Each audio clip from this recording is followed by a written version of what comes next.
We got a lot of new listings hitting the market. The big question is, what vendors do you want to know to help you get that listing looking sharp?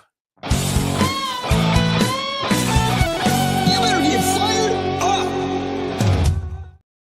All right, guys, happy Monday. I'm here every single Monday at 11 o'clock where we talk about what's hot in the market. Right now, we got a lot of listings coming on the market. And I know the big question is, my gosh, who do I need to know to make this listing look sharp? And a lot of times we don't even ask the question. That's kind of why I put the video out, is I want you to think about it before you put your home in the market so that you can start to build these relationships before you actually need them. Because, man, if you start to look for them when you need them, you're kind of already behind the 8 ball and you're in emergency mode. We don't want you to be in emergency mode, so we're going to get you those vendors today. I've got 8 of them that I think you're going to love, right? So number 1 is a photographer. You're absolutely going to want a photographer. Do not put your home on the market without professional photos. It's crazy.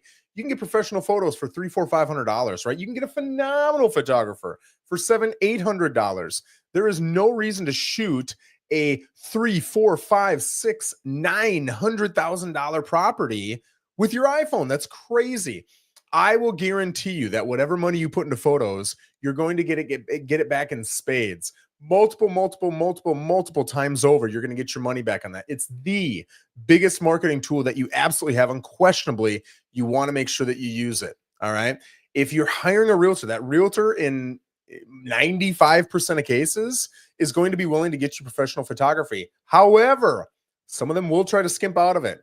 Do not let them skimp out of professional photography. Make sure that that's part of your agreement before you sign a contract with them. You will order professional photography. Get it on the books. Get it ordered. Say, hey, I'll sign this agreement when you get it on the books.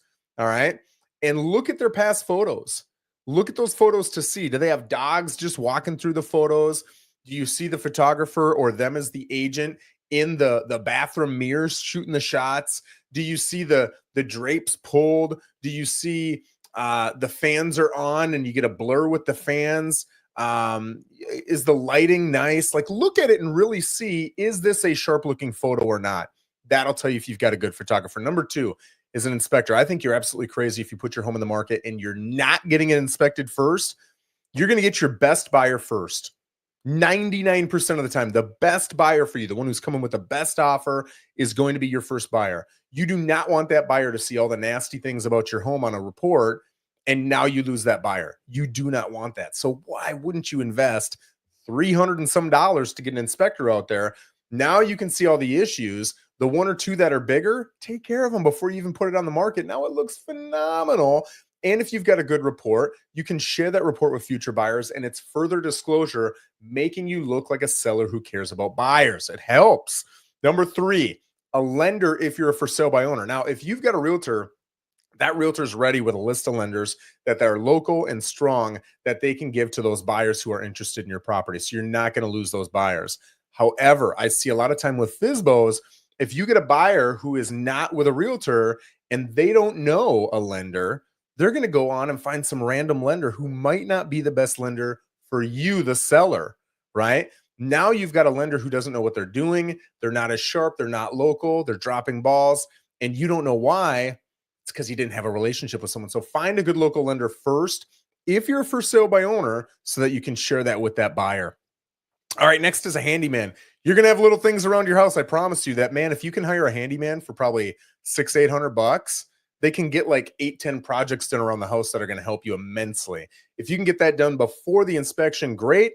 If you can't, show them the inspection, show them the things that you want repaired, and now they can get to work on those things. Ask your realtor, what are the biggest things that buyers are going to care about so that you can prioritize what that handyman should be working on. Next is a stager.